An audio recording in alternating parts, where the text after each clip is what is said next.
لا حول ولا قوة إلا بالله العلي العظيم. أعوذ بالله من الشيطان اللعين الرجيم. بسم الله الرحمن الرحيم. الحمد لله رب العالمين، والصلاة والسلام على سيد الأنبياء والمرسلين ومولانا ابی القاسم محمد.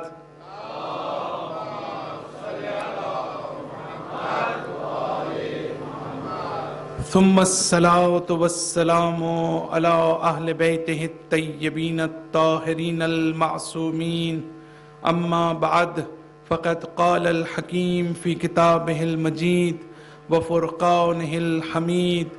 بسم اللہ الرحمن الرحیم.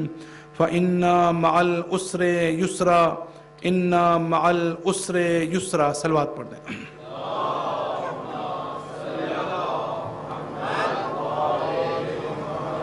عزیزان محترم، کل کی گفتگو میں ہم نے جس جگہ پر ہم نے گفتگو کو کل ختم کیا وہ یہ تھی کہ قرآن کی نگاہ میں اللہ تعالیٰ جب ہمیں امتحان کی منزل سے گزارنا چاہتا ہے، ہمارا امتحان لینا چاہتا ہے، ہماری آزمائش کرنا چاہتا ہے، تو اس کا ایک مقصد یہ ہے کہ وہ ہماری اصل ماہیت ہم پر واضح ہو جائے، روشن ہو جائے. وہ یہ دیکھنا چاہتا ہے کہ کون سچے ہیں، کون جھوٹے ہیں، کون با ایمان ہیں اور کون ایمان نہیں رکھتے. لیکن ایسا اللہ تعالیٰ کیوں کرنا چاہتا ہے؟ ہم نے کل کی مجلس میں اس پر تفصیل سے بات کی کہ اس لیے کہ انسان کے ثواب اور جزا اور سزا کا دار و مدار جو ہے وہ دراصل انسان کے عمل کے اوپر ہے، انسان کے فعل کے اوپر ہے. اگر فرض کریں کہ میری کوئی اچھی نیت ہے کوئی نیک کام کرنے کی، لیکن میں عملاً اس نیک کام کو نہیں کرتا، تو یقیناً اس کا ثواب بھی جو ہے وہ صرف اسی حد تک ہوگا کہ میری نیت اچھی تھی. لیکن اصل ثواب، جزا اور سزا جو ہے اس کا تعلق جو ہے وہ عمل سے ہے. پھر ہم نے یہ بھی بات کی کہ انسان کا عمل اور اس کی نیت جو ہے اس کا براہ راست بڑا اہم اس کا تعلق ہے، اور انسان کی نیت جو ہے وہ روح کا درجہ رکھتی ہے اور عمل جو ہے وہ جسم اور بدن کا درجہ رکھتی ہے. جیسے انسان کا ایک جسم ہے اور انسان کی ایک روح ہے، اور انسان کی انسانیت جو ہے وہ دراصل اس کی روح کی وجہ سے قائم ہے. لہٰذا روح جو ہے وہ ایک وائٹل فورس ہے، روح جو ہے وہ اصل فورس ہے. یہاں پر بھی جو عمل کو ڈٹرمن کرتی ہے، جو عمل کی ورتھ فلنس کو بیان کرتی ہے، وہ کیا چیز ہے؟ وہ ہماری نیت ہے، وہ ہمارا ارادہ ہے، وہ ہماری موٹیویشن ہے. لہٰذا عمل خود اپنی ذات میں جو ہے وہ کچھ نہیں ہے مگر اس کے پیچھے جو ہمارا خلوص ہے، جو ہمارا تقوی ہے، جو ہمارے پاکیزگی قلب ہے، وہ ہے جو ہمارے عمل کی جزا اور سزا کو ڈٹرمن کرتا ہے. یہ ہم نے گزشتہ روز بیان کیا. اور قرآن مجید کی وہ آیت بھی موجود ہے وَمَن يُعَظِّمْ شَعَائِرَ اللَّهِ فَهُوَ مِن تَقْوَى الْقُلُوبِ. جو لوگ شاعر اللہ کا احترام کرتے ہیں، شاعر اللہ کس کو کہتے ہیں؟ شاعر اللہ جو ہے دراصل وہ کہ جو اللہ کے لیے علامتیں ہیں، اللہ تعالیٰ کے جو سائنز ہیں. علامت جب بھی ہوتی ہے اس کا مطلب یہ ہے کہ ہر وہ چیز جو انسان کو اللہ کی طرف لے کے جائے، ہر وہ چیز کی جو علامت بن جائے اور ہمیں وہ خدا کی قربت اس کی وجہ سے نصیب ہو، تو اس کو ہم شاعر اللہ کہہ سکتے ہیں، اس کو ہم علامت کہہ سکتے ہیں. تو اللہ تعالیٰ یہ کہتا ہے کہ جو شاعر اللہ کا احترام کرتے ہیں، ان کو تعظیم کرتے ہیں، یہ من تقوی القلوب. اس کا تعلق جو ہے وہ خود تقوی سے ہے. تقوی کا مطلب یہ ہوا کہ آپ کے عمل سے تعلق نہیں ہے، تقوی کا تعلق جو ہے آپ کے قلب سے ہے، آپ کے ہارٹ سے ہے، آپ کی ایکچول سچویشن سے ہے، آپ کی پیوریفیکیشن سے ہے. لہٰذا فرض کرتے ہیں کہ ہم مجالس سنتے ہیں، ہم مجالس میں آتے ہیں، ہم امام حسین علیہ السلام کا ذکر کرتے ہیں، ہم عزاداری کرتے ہیں. یہ خود عزاداری، یہ خود علم، یہ خود تعزیے، یہ شاعر اللہ ہیں. اور شاعر اللہ کا مطلب یہ ہے کہ یہ علامتیں ہیں، یہ علامتیں ہمیں اللہ کے قریب لے جانے کا باعث بننی چاہیے. اگر یہ نہیں بنتی تو اس کا مطلب یہ کہ ہم ان کو علامت قرار نہیں دے رہے. اللہ تعالیٰ یہ کہتا ہے کہ یہ من تقوی القلوب، یعنی آپ کا زیارت کرنا، آپ کا عزاداری کرنا، آپ کا مجالس میں آنا، اس کا ڈٹرمن کون کرے گا کہ آپ کا عمل تو ظاہر میں ایک جیسا ہے سب کا، لیکن آپ کا جو خلوص پیچھے کام کر رہا ہے، جو آپ کا تقوی پیچھے کام کر رہا ہے، جو آپ کی موٹیویشن پیچھے کام کر رہی ہے، اور کتنا آپ اس کے آبجیکٹیوز کو پورا کر رہے ہیں، کہ کتنا وہ چیز آپ کو اللہ کے قریب کر رہی ہے، کتنا وہ چیز آپ کو اللہ سے نزدیک کر رہی ہے، اس کی بنیاد پر آپ کے عمل کا فیصلہ کیا جائے گا. صلوات پڑھ دیجیے ایک مرتبہ.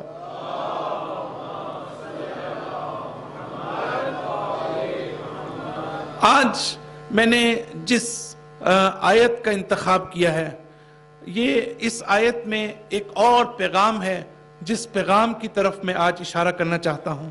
اور آج بھی ہم ایک نئے رخ سے اس مسئلے کو دیکھیں گے جو ہمارا بنیادی موضوع ہے، اور وہ یہ ہے کہ جو ہماری زندگی میں مصیبتیں آتی ہیں، مشکلات آتی ہیں، مسائل آتے ہیں، ڈیفیکلٹیز آتی ہیں، اور کلیمٹیز اور افلکشنز جو ہماری لائف میں آتی ہیں، یہ بہت بڑا ایشو ہے اور ہر گھر کا ایشو ہے، ہر شخص کا ایشو ہے. لہٰذا میں 2 یا 3 نہایت اہم نکات کی طرف اشارہ کرنا چاہتا ہوں.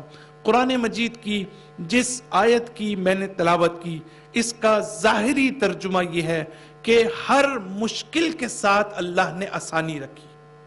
یعنی کوئی مشکل ایسی نہیں ہے کہ جس کے ساتھ اللہ نے آسانی نہ رکھی ہو. قرآن کی آیت کیا ہے کہ فَإِنَّ مَعَ الْعُسْرِ يُسْرًا، کہ جہاں پر مشکل ہے اسی کے ساتھ جو ہے وہ آسانی بھی ہے. اور پھر کہتے ہیں کہ دوبارہ اللہ ریپیٹ کرتا ہے اس کو کہ اِنَّ مَعَ الْعُسْرِ يُسْرًا، کہ اللہ تعالیٰ جو ہے پھر دوبارہ ریپیٹ کرتا ہے کہ جب مشکل ہوگی تو اس کے ساتھ آسانی ہوگی. تو اب آپ آج کی گفتگو میں آپ حضرات جو بھی آپ کی سفرنگ ہے زندگی میں، جو بھی آپ کی پریشانی ہے، لوگ اتنا ہمارے پاس آتے ہیں، کہتے ہیں ہمارے لیے دعا کریں. لوگ مشکلات میں، ہر شخص مشکل کے اندر ہے. لہٰذا اس کو مد نظر رکھتے ہوئے قرآن کی اس آیت پر آج میں چاہتا ہوں کہ ہم اس تھوڑے سے وقت میں قرآن کی اس آیت پر ہم غور کریں کہ کتنا اہم میسیج ہے جو اس میں دیا جا رہا ہے. جب آپ قرآن مجید کی ٹرانسلیشن دیکھتے ہیں تو ٹرانسلیشن میں نے خصوصی طور پر اس آیت کی ٹرانسلیشن دیکھی کہ جہاں پر ایک پرابلم ہے کہ جس کی وجہ سے ہم اس آیت کی صحیح میسیج کو حاصل نہیں کر سکتے. مثال کے طور پر جو انگلش کی ٹرانسلیشنز ہیں یا اردو کی ٹرانسلیشنز ہیں، اس میں ہمیں یہ جو ہے ٹرانسلیشن نظر آتی ہے کہ ہر مشکل کے بعد جو ہے وہ آسانی ہے. حالانکہ قرآن یہ نہیں کہنا چاہتا. قرآن یہ نہیں کہنا چاہتا کہ ہر مشکل کے بعد آسانی ہے. یعنی آپ کو اگر آج مشکل کا سامنا ہے، اگر آج آپ کو مشکلات کا سامنا ہے، اگر آپ خدا نخواستہ بیمار ہیں، مریض ہیں، تو کل کو آپ جو ہے وہ مثلا ٹھیک بھی ہو جائیں گے، صحت یاب بھی ہو جائیں گے. اصلاً پیغام یہ نہیں ہے آیت کا. قرآن کی آیت یہ کہنا چاہتی ہے کہ ان مع العسر یسرا کا مطلب یہ ہے کہ خود اس مشکل کے اندر آسانی رکھی ہے. یعنی یہ نہیں کہا کہ مشکل کے بعد آسانی ہے. بہت توجہ کیجئے گا، اس لیے کہ بہت بڑا فرق ہے دونوں کے اندر. یعنی اس کا مطلب یہ ہے کہ اگر میری زندگی میں کوئی پریشانی آتی ہے، کوئی مشکل آتی ہے، چاہے وہ میرا فیملی ایشو ہے، چاہے وہ سوشل ایشو ہے، چاہے جو بھی ایشو ہے، اگر میں یہ سمجھتا ہوں کہ ٹھیک ہے ابھی میں کسی نہ کسی طرح اس کو گزار لوں اور بعد میں جو ہے وہ مجھے آسانی آئے گی اور میرے لیے راحتی ہوگی، تو اس کا یہ مطلب قرآن کا نہیں ہے. قرآن کہتا ہے اسی مشکل کے اندر ہم نے آسانی رکھی. اس مشکل کے باطن میں، اس کے اندر جو ہے اس کا جو ایسنس ہے، اس کے اندر ہم نے تمہارے لیے کمفرٹ رکھا ہے. ہم نے اس کے اندر تمہارے لیے ٹرینکویلٹی رکھی ہے. ہم نے اس کے اندر تمہارے لیے آرام و سکون رکھا ہے. اس میں پیس آف مائنڈ بھی ہے، اس میں ٹرینکویلٹی آف ہارٹ بھی ہے. تو اس کا مطلب یہ ہوا کہ اس آیت کی جس انداز میں نے تشریح کی ہے، اس کا مطلب یہ ہوا کہ انسان کا پورا ویژن تبدیل ہو جاتا ہے. انسان کا پرسپیکٹو تبدیل ہو جاتا ہے، انسان کی اپروچ تبدیل ہو جاتی ہے۔ اگر آج تک ہم مشکلات کو اس طرح دیکھتے تھے کہ اس مشکل کو ختم ہونے کے بعد ایک آسانی کا انتظار کرتے تھے، تو یہ آیت ہمیں یہ نہیں کہتی، یہ آیت یہ کہتی ہے کہ اس مشکل میں ہی تم اپنے لیے آسانی تلاش کرو۔ صلوات پڑھ دیجئے ایک مرتبہ۔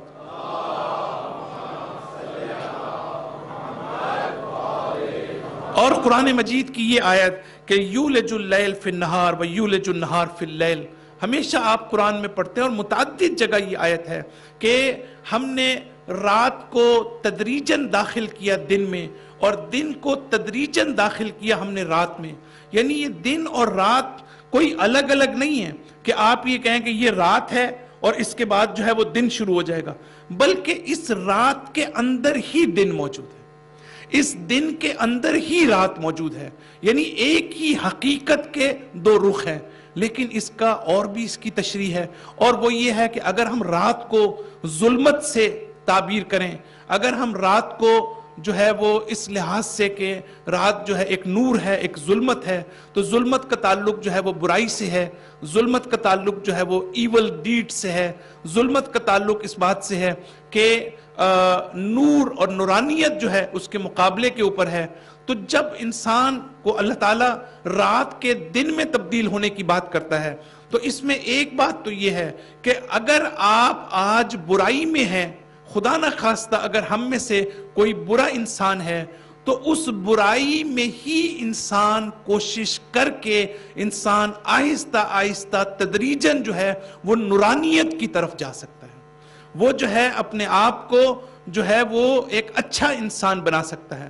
جبکہ دوسرا رخ اس کا وہ بہت خطرناک ہے کہ اگر ہم اچھے انسان ہیں، اگر ہمارے اندر نورانیت پائی جاتی ہے، لیکن اس کا مطلب یہ کہ یہی نورانیت ہو سکتا ہے کہ ہمارے سرکمسٹانسز کی وجہ سے، ہمارے انوائرمنٹ کی وجہ سے، ہم جن کنڈیشنز کے ساتھ زندگی گزار رہے ہیں، ہماری سراؤنڈنگز کی وجہ سے ہو سکتا ہے کہ ہم آہستہ آہستہ ہم شر کی طرف چلے جائیں، ہم برائی کی طرف چلے جائیں، یہاں تک کہ ہمیں خود بھی پتہ نہ چلے کہ ہم کس طرح سے اچھائی سے برائی میں داخل ہو گئے۔ بالکل اسی طریقے سے کہ جب رات دن میں تبدیل ہوتی ہے تو یہ کتنی آہستہ آہستہ تبدیل ہوتی ہے۔ جب دن رات میں تبدیل ہوتا ہے تو انسان کو بالکل احساس بھی نہیں ہوتا۔ اسی طریقے سے انسان کی تربیتی ایشوز بھی یہی ہیں کہ انسان کو پتہ بھی نہیں چلتا کہ وہ کب گمراہ ہو گیا، انسان کو پتہ بھی نہیں چلتا کہ کب وہ جو ہے صحیح راستے سے جو ہے بھٹک گیا۔ لہٰذا یہ قرآن کی آیتیں اس کو اسپریچول پرسپیکٹو میں اور عرفانی پرسپیکٹو میں بھی دیکھنے کی ضرورت ہے۔ صلوات پڑھ دیجئے ایک مرتبہ۔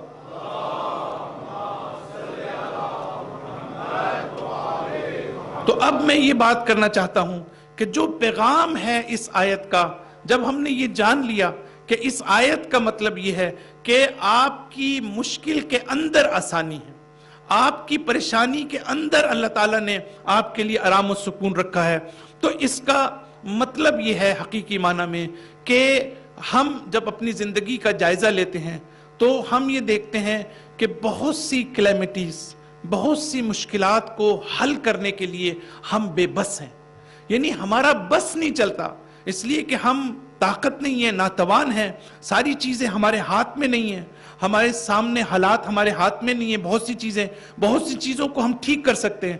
یہ جو ایکسٹرنل ورلڈ ہے، ایکسٹرنل ایونٹس ہیں، انسیڈنٹس ہیں، جو ڈیزاسٹرز ہیں، جن کی وجہ سے ہم اسٹریس میں مبتلا ہوتے ہیں، ہم ان کو تبدیل نہیں کر سکتے۔ جب ہم ان کو تبدیل نہیں کر سکتے تو قرآن کی یہ آیت انتہائی خوبصورت میسیج یہ دیتی ہے کہ دیکھو تم اپنے باہر کی دنیا کو تبدیل نہیں کر سکتے، لیکن تم اندر کی دنیا کو تبدیل کر سکتے ہو۔ صلوات پڑھ دیجئے ایک مرتبہ۔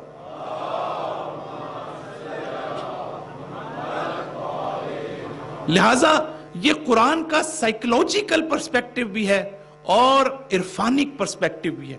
آج معاشرے میں اگر آپ چلے جائیں، یونیورسٹیز میں ایکڈیمکلی دیکھیں تو جو ماڈرن سائیکولوجی اور جو کاؤنسلنگ تھیوریز جن پر کام ہو رہا ہے، کہ جو ہیومن سفرنگ کے حوالے سے جو کاؤنسلنگ سروسز پرووائڈ کی جاتی ہیں، اس کی جو بیسز ہیں آپ کو اس قرآن کی آیت میں نظر آئیں گی، جس میں کوگنیٹیو اپروچ اپنائی جاتی ہے، اس کوگنیٹو اپروچ میں یہی کیا جاتا ہے کہ جو پیشنٹ ہے، جو کلائنٹ ہے، اس کی سفرنگ کو کیسے ریڈیوس کیا جائے، اور قرآن کی یہ آیت ہمیں اسی طرف جو ہے وہ لے کے جاتی ہے۔ تو اس لحاظ سے ہمیں خوش ہونا چاہیے کہ آج ہم قرآن کو اس جدید سائنس کے پرسپیکٹیو میں دیکھ رہے ہیں، اور آپ جتنا زیادہ، آپ میں سے یقیناً کچھ لوگ ہوں گے کہ جو سائیکالوجی اور سائیکیٹرک اپروچ جن کی ہوگی یا ریسرچ میں انوالو ہوں گے، وہ زیادہ بہتر طور پر سمجھتے ہیں کہ قرآن کتنا اہم میسج یہ دے رہا ہے کہ ہم دنیا کو تبدیل نہیں کر سکتے، بلکہ اگر ہمارا ایٹیٹیوڈ تبدیل ہو جائے چیزوں کے بارے میں، ہماری اپروچ تبدیل ہو جائے، ہمارا ورلڈ ویو تبدیل ہو جائے۔ قرآن کی آیت ہمیں بتانا چاہتی ہے کہ دیکھو، زندگی کے بارے میں انسان کی ایک اپروچ نہیں ہوتی، آپ مختلف قسم کے مائنڈ سیٹ کے ساتھ دنیا میں زندگی گزار سکتے ہیں، مختلف قسم کے ورلڈ ویوز کے ساتھ جو ہے آپ زندگی گزار سکتے ہیں۔ ضروری نہیں کہ جو ورلڈ ویو آپ نے اپنا لیا ہے وہی آپ زندگی میں آخری تک رکھیں، بلکہ قرآن ہمیں یہ سکھاتا ہے کہ ماڈل آف تھنکنگ جو ہے اپنی چینج کریں، جو ہماری اپروچ ہے اس کو چینج کریں۔ لہٰذا اب میں آپ کی خدمت میں مولا کائنات امیر المؤمنین علی ابن ابی طالب کا اور ساتھ ساتھ میں دعوت فکر دوں گا۔ میں بار بار اس بات کا تذکرہ کر رہا ہوں کہ واقعاً نہج البلاغہ میں امام علی علیہ السلام جو بات کرتے ہیں، جو آپ کی سینگز ہیں، جو حکمتیں ہیں، وہ کتنی امپورٹنٹ ہیں کہ جس سے شاید ہم زیادہ تر ناواقف ہیں۔ لہٰذا ضرورت اس بات کی ہے کہ ہم ان کو ہائی لائٹ کریں۔ اب آپ آج کی اس مجلس میں دو سینگز آف امام علی پڑھنا چاہتا ہوں، آپ دیکھیے گا کہ اس میں ڈیپتھ کتنی ہے اور کتنی زیادہ ماڈرن سائیکالوجی کے حوالے سے ہم اس کو دیکھ سکتے ہیں۔ اب امام فرماتے ہیں کہ لا یقولن احدکم اللہم انی اعوذ بک من الفتنۃ۔ کیا مطلب؟ امام یہ کہتے ہیں کہ تم جب دعا کرو، لا یقولن احدکم اللہم انی اعوذ بک، کہ تم میں سے کوئی بھی یہ مت کہے کہ پروردگارہ میں پناہ مانگتا ہوں ان مصیبتوں سے، ان مشکلات سے، ان مصائب سے جو میری زندگی میں ہے۔ اب آپ دیکھیں، حیران ہوں گے آپ کہ امام علیہ السلام کیا کہنا چاہتے ہیں۔ امام یہ کہہ رہے ہیں کہ تم یہ دعا مت کرو، اور ہم ہمیشہ یہ دعا کرتے ہیں۔ اب آپ غور کریں کہ ہماری ہمیشہ دعا یہ ہوتی ہے کہ پروردگارہ مجھے اس مشکل سے نجات دے، پروردگارہ مجھے اس مصیبت سے نجات دے۔ اللہ تعالیٰ نے اس آیت کے ذریعے سے کہ ذیل میں جو میں نے نہج البلاغہ کی بات کی ہے، اب آپ دیکھیں کہ امام کہہ رہے ہیں کہ تم یہ دعا مت مانگو، یہ دعا ٹھیک نہیں ہے اصلا۔ لا یقولن، کیوں نہیں ہے؟ آگے چل کے فرماتے ہیں لِأَنَّهُ لَيْسَ أَحَدٌ إِلَّا وَهُوَ مُشْتَمِلٌ عَلَى فِتْنَةٍ، اس لیے صحیح نہیں ہے کہ دنیا میں کوئی شخص ایسا نہیں، یہ اس کائنات اور اس عالم طبیعت کی خصوصیت ہے کہ اگر کوئی شخص اس دنیا میں ہوگا تو اس کو مصیبت اور مشکلات کا سامنا کرنا پڑے گا، چاہے اس کے پاس کتنی ہی دولت و ثروت ہو، چاہے اس کے پاس کتنا ہی مقام اور منصب ہو۔ اس کے باوجود ہمارے عرفا نے یہ بات بڑے اچھے طریقے سے لکھی ہے کہ انسان جتنا زیادہ اس کے پاس طاقت آتی ہے، دولت آتی ہے، اس کے سٹریس لیول میں اور زیادہ اضافہ ہو جاتا ہے، اور زیادہ یہ نہیں کہ جو غریب ہے وہ یہ سوچتا ہے کہ میرے پاس کاش روپیہ، پیسہ، دولت، گاڑی، گھر ہوتا تو آج میں بڑی سکون سے زندگی گزارتا، لیکن ایسا ہے نہیں۔ ہم میں سے ہر شخص اپنی زندگی میں، خاص طور پر ویسٹرن کنٹریز میں آنے کے بعد، ہم روز اس کو وٹنس کرتے ہیں اور آبزرو کرتے ہیں کہ ان تمام تر سہولیات کے باوجود ہمارے اسٹریس لیول میں مزید اضافہ ہوا ہے، ہمارے ڈپریشن میں مزید اضافہ ہوا ہے، ہماری سائیکولوجیکل ویل بینگ جو ہے اس سے زیادہ ڈسٹروائے ہوئی ہے۔ لہٰذا یہ دولت اور پیسہ یہ کوئی چیز نہیں ہے۔ تو امام علیہ السلام دراصل فرمانا چاہتے ہیں کہ دیکھو، تم میں سے ہر شخص جو ہے وہ اس لیے یہ دعا نہ کرے کہ مصیبت سے تو آپ نجات نہیں پا سکتے۔ اب میں آپ کو تھوڑا سا اگلا جو فقرہ ہے اس پہ آنے سے پہلے میں تھوڑا سا یہ آپ دعوت فکر بھی دوں گا کہ آپ چلیں اپنے طور پر دعا مانگتے رہیں۔ آپ یہ کہیں کہ پروردگارہ مجھے اس مشکل سے نجات دیں، لیکن آپ یہ سوچیں کہ اگر اللہ نے آپ کو ایک مشکل سے نجات دے دی تو دوسری مشکل کھڑی ہو جائے گی آپ کے لیے۔ کیا کوئی شخص یہاں پر ایسا ہے جو مجھے یہ کہہ دے کہ اگر میں یہ دعا کروں کہ پروردگارہ آج کے بعد میری جو سفرنگ ہے، جو میری یہ پریشانی ہے، اگر یہ تو دور کر دے تو یہ دور اگر اللہ نے کر بھی دی تو کل پھر دوسری ایک اور پریشانی آ جائے گی، تو آپ اس کے لیے بھی دعا کرتے رہیں گے۔ تو مولا ایک عجیب نقطے کی طرف اشارہ کرتے ہیں، وہ کہتے ہیں کہ وَلَكِن مَنِ اسْتَعَاذَ، اگر تم کسی چیز سے پناہ مانگنا چاہتے ہو، یعنی ایک تو یہ کہ آپ یہ کہہ رہے ہیں کہ تم یہ مت کہو کہ میں پناہ مانگتا ہوں مصیبتوں سے، وہ کہتے ہیں یہ مت کہو، اس لیے مت کہو کہ مصیبتیں تو تمہاری زندگی میں آنی ہی ہیں، اس سے تو تم نجات نہیں پا سکتے، کوئی دنیا کی طاقت جو ہے تمہیں ان مصیبتوں سے نجات نہیں دلا سکتی، تمہیں انہی مصیبتوں کے اندر۔ اب امام فرماتے ہیں وَلَكِن مَنِ اسْتَعَاذَ، اگر تم کسی چیز سے پناہ مانگنا چاہتے ہو فَلْيَسْتَعِذْ مِن مُزِلَّاتِ الْفِتَنِ، اس بات کی دعا مانگو کہ پروردگارہ ان مشکلات اور ان مصیبتوں کی وجہ سے اگر یہ میری گمراہی کا سامان بن رہی ہیں تو پروردگارہ مجھے اس سے نجات دلا دے۔ یعنی بڑا فرق ہے اس کے اندر کہ یہی مصیبت اور مشکل جو ہے ہمارے لیے گمراہی کا باعث بنے۔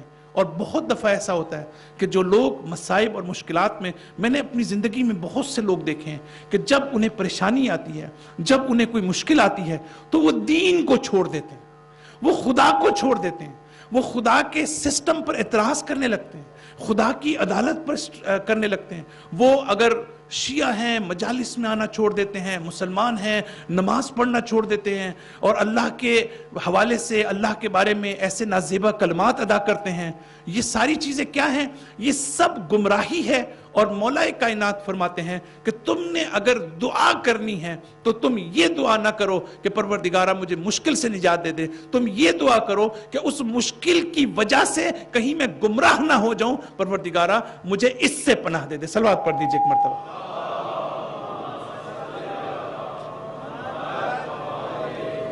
تھوڑا سا آپ سے گزارش ہے کہ آگے تشریف لے آئیے، تھوڑا آگے تشریف لے آئیں۔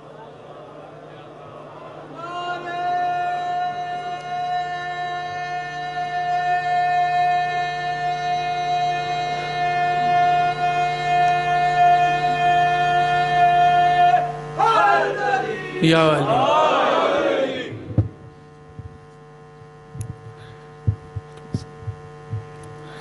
اچھا، اب سوال یہ ہے کہ اب ہمارے سامنے یہ چیز آتی ہے کہ ہمیں یہ سمجھ آ گئی کہ ہمیں مشکلات کے سلسلے میں اپنی اپروچ کو تبدیل کرنے کی ضرورت ہے، ہمیں مائنڈ سیٹ کو تبدیل کرنے کی ضرورت ہے، ہمیں اپنے ورلڈ ویو کو تبدیل کرنے کی ضرورت ہے۔ اب سوال یہاں پر یہ ہے کہ میں بہت لاجیکل سیکوینس کے ساتھ اپنی گفتگو کو آگے لے کے جا رہا ہوں۔ اب فوراً ایک سوال یہ پیدا ہوتا ہے کہ ہمارے پاس وہ کون کون سے ایسے ویپنز ہیں، ہمارے پاس وہ کون کون سے ایسے ٹولز ہیں کہ جن کی وجہ سے ہم اپنی مشکلات کے سلسلے میں اپنی اپروچ کو تبدیل کر سکتے ہیں، اپنی پرسیپشن کو تبدیل کر سکتے ہیں۔ یہ ہے وہ نقطہ کہ جس کی طرف میں آ رہا ہوں کہ ہم اب یہ تو سمجھ لیا کہ ٹھیک ہے کہ ہم اپنی اپروچ تبدیل کریں، لیکن سوال یہ ہے کہ بینگ اے مسلم، ہم ایک مسلمان ہونے کی حیثیت سے، ہم قرآن کے پیروکار ہونے کی حیثیت سے، ہم انبیاء اور اہل بیت کی تعلیمات کو فالو کرنے والوں کی حیثیت سے اب ہمارے پاس کیا چیز ایسی ہے، وہ کون سے ہتھیار ایسے ہیں کہ جن کے ذریعے سے ہم اپنی مائنڈ کو تبدیل کر سکتے ہیں، اپروچ کو تبدیل کر سکتے ہیں، پرسپیکٹیو کو تبدیل کر سکتے ہیں۔ پہلی چیز جو اہم ہے اس سلسلے میں وہ یہ ہے کہ ہم اپنی لائف کو میننگ فل بنائیں۔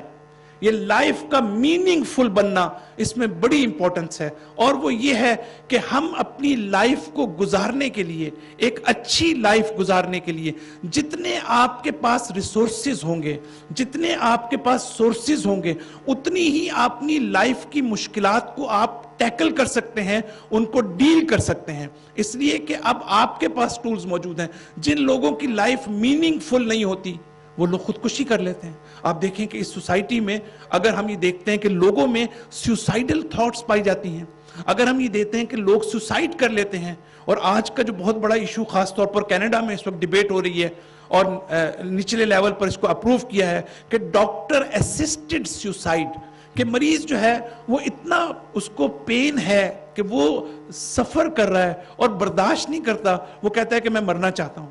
اب یہ دیکھیں کہ وہ کیوں ایسا کرنا چاہتا ہے، کیوں آدمی ایک سوسائڈ کرنا چاہتا ہے؟ اس کی وجہ یہ ہے کہ اس کی لائف میں میننگ فلنس ختم ہو گئی ہے، اس لیے کہ اس کے پاس اس مشکل کا حل ختم ہو گیا ہے۔ اور اسلام اور قرآن اور تعلیمات اہل بیت کی روشنی میں ہم یہ سمجھتے ہیں کہ اگر انسان جو ہے وہ اپنی لائف کو میننگ فل بنا لے، مثال کے طور پر اگر انسان بہت زیادہ پین میں ہے، بہت زیادہ مشکل میں ہے، تو قرآن اور حدیث کی روشنی میں ہمیں یہ پتہ ہے کہ یہ سفرنگ جو اس دنیا میں ہے اس کا ہمیں آخرت میں فائدہ پہنچے۔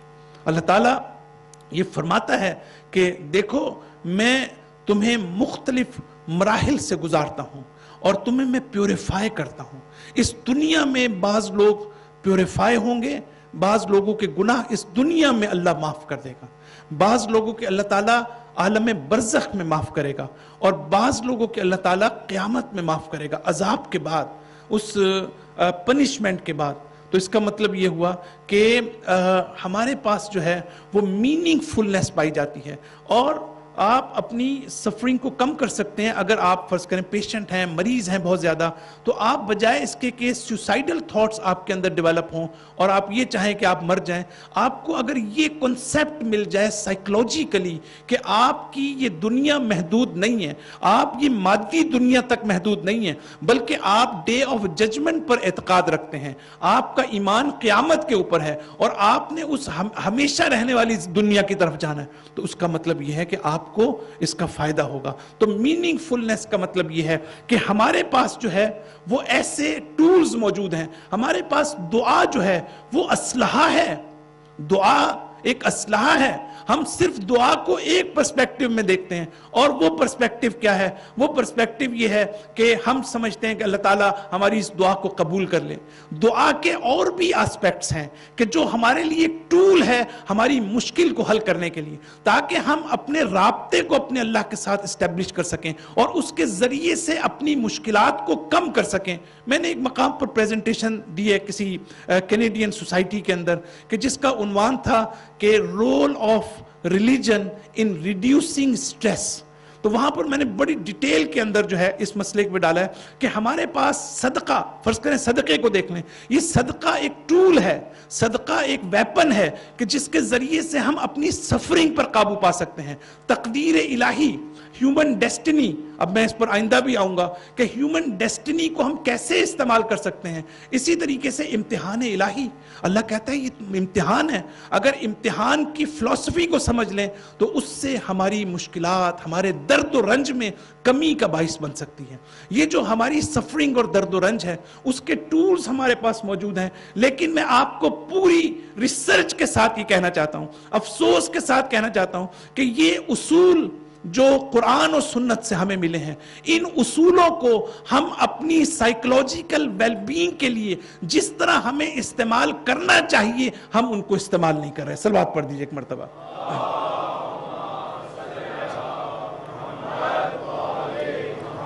قرآن بڑا کلیئر ہے، قرآن کہتا ہے وَاسْتَعِینُوا بِالصَّبْرِ وَالصَّلَاةِ۔ کیا مطلب اس کا؟ قرآن کہتا ہے کہ جب بھی تمہیں مشکل ہو تو تم دو چیزوں سے جو ہے استفادہ کرو، یہ دو تمہارے ویپن ہیں، اور ایک صبر ہے اور ایک صلاۃ ہے۔ یہ کہاں پر قرآن کہتا ہے؟ جہاں پر انسان یہ فیل کرتا ہے کہ وہ بے بس ہے، جہاں پر وہ جانتا ہے کہ اس کی اندر طاقت نہیں ہے، وہ بے بس ہے، وہ ناتوان ہے۔ قرآن کہتا ہے اگر تم سمجھتے ہو کہ تمہارے اندر طاقت نہیں ہے تو تم ان دو چیزوں سے فائدہ اٹھاؤ۔ یہ صبر جو ہے یہ تمہیں اندرونی طور پر تمہیں محکم کرے گا، مستحکم کرے گا، تمہاری قوت ارادی کو مضبوط کرے گا، اور نماز جو ہے یہ ایک بیرونی قوت ہے کہ جو تمہارے ایمان کی تقویت کا باعث بنے گی۔ اور اس وقت آپ سائیکلوجیکلی بھی دیکھ لیں کہ ہماری بہت سی مشکلات جو ہیں وہ یہ ہیں کہ ہمارا ارادہ کمزور ہوتا ہے۔ جب ہمارا ارادہ کمزور ہوتا ہے، جب ہم خود اندر سے کمزور ہوتے ہیں تو اس کے نتیجے میں ہمیں باہر کی دنیا میں کامیابی نہیں ملتی۔ کامیابی اس وقت مل سکتی ہے کہ جب ہمارے اندر قوت ارادی ہوگی۔ آپ دیکھیں، میں نے خود اپنی زندگی میں بہت تجربہ کیا ہے کہ کوئی بھی ہماری زندگی میں مشکل ہو، لیکن اگر ہم ایک مرتبہ سوچیں تنہائی میں بیٹھ کے کہ میں نے اس مشکل کا مقابلہ کرنا ہے، میں نے اس چیلنج کو فیس کرنا ہے، تو آپ یقین کریں اس قوت ارادی کی بنیاد پر انسان بڑے سے بڑا کام کر سکتا ہے. اور ہمارے امام یہ فرماتے ہیں, امام علیہ السلام کا قول یہ ہے کہ دیکھو بڑا امپورٹنٹ ہے کہ اگر انسان کا ارادہ اور اس کی روح, اگر انسان کی, بہت توجہ, اگر انسان کی روح ایک مرتبہ کسی چیز کا پکا ارادہ کر لے تو یہ ہو نہیں سکتا کہ انسان کا جسم اس کو فالو نہ کرے. یہ ہو نہیں سکتا. آج کل جو ہم کرتے ہیں وہ الٹ ہے, یعنی جو ہماری مادی خواہشات چاہتی ہیں ہماری روح اس کو فالو کرتی ہے, جبکہ یہ روایت کہتی ہے کہ اگر تمہاری روح کسی چیز کا ارادہ کر لے, تمہارا اگر ارادہ پکا ہو جائے, یہ ہو نہیں سکتا کہ فزیکل باڈی جو ہے اس کو فالو نہ کرے. اور یہ میں ایک بڑا باریک نقطہ دے کے جا رہا ہوں, اور یہ یاد رکھیے گا کہ ہم نے ایک رخ سے اس مسئلے کو سمجھا ہے کہ اگر انسان کا انوائرمنٹ جو ہے وہ انسان کو انفلوئنس کرتا ہے. اگر جو باہر کی دنیا کا جو ماحول ہے, ظاہر ہے ہمارا اگر اچھا ماحول ہوگا تو ہم پہ اچھا اثر پڑے گا, برا ماحول ہوگا برا اثر پڑے گا, اگر کمپنی اچھی ہوگی تو اچھا اثر پڑے گا. سراؤنڈنگز بڑی امپورٹنٹ ہوتی ہیں انسان کے لیے, جو کلچر باہر ہے جس کو ہم فیس کر رہے ہیں اس کا. لیکن ہم نے بہت کم قرآن کے اس انتہائی سنہری پرنسپل پر غور کیا ہے کہ قرآن بعض آیتوں میں, کہ جس کا میرے پاس ٹائم نہیں ہے یہاں پر بیان کرنے کا, میں صرف ذکر کرنا چاہتا ہوں, وہ یہ ہے کہ اگر انسان کی روح کسی چیز کا ارادہ کر لے, اگر انسان محکم ارادہ کر لے, تو جو باہر کی دنیا ہے وہ بھی اس کو فیور دیتی ہے, یہ فیور اس کو ملتا ہے. اور آپ اپنی دنیا زندگی میں شاید آپ اس کو ایکسپیرینس کر چکے ہوں کہ جب تک آپ کسی چیز میں سیریس نہیں ہوتے, آپ نوٹ کریں, مثلا آپ تجارت کرنا چاہتے ہیں, اگر آپ اس میں سیریس نہیں ہیں تو باہر کی جو ایکسٹرنل ورلڈ ہے وہ بھی آپ کے ساتھ ہارمونائز نہیں ہے, وہ بھی آپ کو سپورٹ نہیں کر رہی. لیکن اگر آپ کے اندر ڈٹرمینیشن ہے, اگر آپ کے اندر کمٹمنٹ ہے, تو اس کے نتیجے میں باہر کی دنیا آپ کی حمایت کرے گی, کوارڈینیٹ کرے گی, آپ کو سپورٹ کرے گی. صلوات پڑھ دیجئے ایک مرتبہ.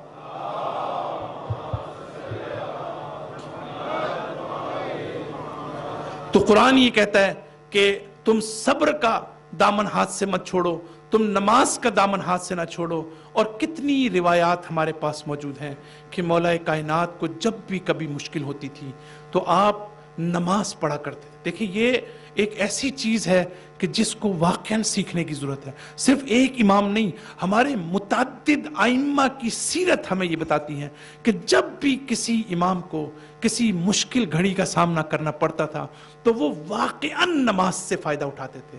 نماز ہے کہ جو ان کی تقویت اور ان کے ایمان کو مضبوط کرنے کا, مزید مضبوط کرنے کا جو ہے ہائر لیول کے اوپر جو ہے اس کا باعث بنتی. تو یہ ساری چیزیں ہمارے پاس موجود ہیں. تو اب میں یہ, لیکن اس آیت میں ایک اور مشکل چیز ہے, اور وہ مشکل چیز یہ ہے کہ وَاسْتَعِينُوا بِالصَّبْرِ وَالصَّلَاةِ تو کہہ دیا. اب آگے قرآن کیا کہتا ہے یہ تو ہم نے غور ہی نہیں کیا. آگے قرآن ہی کہتا ہے وَإِنَّهَا لَكَبِيرَةٌ. کیا مطلب؟ لیکن یہ ہے بہت مشکل. دیکھیں میں اس کو ترجمہ کر رہا ہوں بڑا سادہ سا. اللہ تعالیٰ کہتا ہے کہ تم صبر سے فائدہ اٹھاؤ اور تم نماز سے کرو, لیکن انہا لکبیرۃ, یہ ہے بہت مشکل, یہ ہر ایک نہیں کر سکتا. کون کر سکتا ہے؟ الا علی الخاشعین, وہ لوگ کہ جو خاشعین ہیں. خاشعین کون ہے؟ کہ جن کا قلب جو ہے وہ خدا کی عظمت کے سامنے جھکنے والا ہے. وہ ہے کہ جو صبر اور صلات سے فائدہ اٹھانا. ہو سکتا ہے میں اور آپ اس مقام پہ نہ ہوں, لیکن ہم جب تک اس مقام کو نہ جانتے ہوں ہم اس مقام کو حاصل نہیں کر سکتے. اگر ہمیں یہ پتہ نہ ہو کہ پی ایچ ڈی لیول موجود ہے تو ہم اس کو کیسے اچیو کریں گے؟ اگر ہمیں یہ پتہ نہ ہو کہ ماسٹر لیول موجود ہے تو ہم بیچولر سے ماسٹر کی طرف نہیں جا سکتے. قرآن و سنت کو جب آپ دیکھنا چاہیں تو اس نظر سے بھی کبھی کبھی دیکھیں. یہ ضروری نہیں کہ ہم یہ سمجھیں ہم تو اس مقام تک نہیں پہنچ سکتے, بلکہ قرآن کبھی کبھی ہمیں یہ بتاتا ہے کہ دیکھو لیولز کو سمجھنے کی کوشش کرو. کچھ لیولز انیشیل ہوتے ہیں, کچھ مڈل ہوتے ہیں, اور کچھ ہائر لیولز ہوتے ہیں. انسان ان ہائر لیولز کو تب اچیو کر سکتا ہے جب ان کے ایگزسٹنس پر اس کا ایمان ہو. تو قرآن ہمیں بتاتا ہے کہ یہ وہ لیولز ہیں کہ جن کو حاصل کرنے کی ضرورت ہے. صلوات پڑھ دیجئے ایک مرتبہ.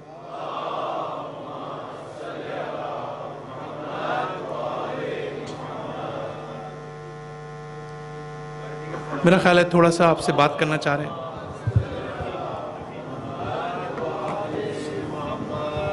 امین آپ صلوات پڑھتے ہو پلیز آگے تھوڑا، مجھے جگہ پیچھے جگہ کم ہو رہی ہے، صلوات پڑھ کے اللہم صلی علی۔ جیسا کہ آپ دیکھتے ہیں سلائیڈ پر، کل کا پروگرام انشاءاللہ عاشورہ کا 11 o'clock سے آغاز ہوگا۔ 11 o'clock اعمال عاشورہ ہیں یہاں پر ادا کیے جائیں گے، اور 1:30 پر اس کے بعد ظہرین کی نماز ہے، اور پھر 1:30 پر مرثیہ اور مجلس ہوگی، اور پھر فاقہ شکنی ہے، اور 8 مولا کا تابوت برآمد کیا جائے گا مجلس کے بعد، اور پھر ماتم اور فاقہ شکنی۔ شام غریبہ کا پروگرام مغربین کی نماز سے ہوگا، 8:02 پر نماز ہوگی، اور انشاءاللہ 8:30 پر مجلس کا آغاز کیا جائے گا۔ صلوات پڑھیں۔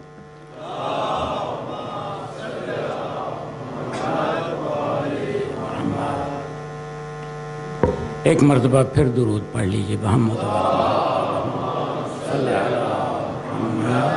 علیہ وسلم۔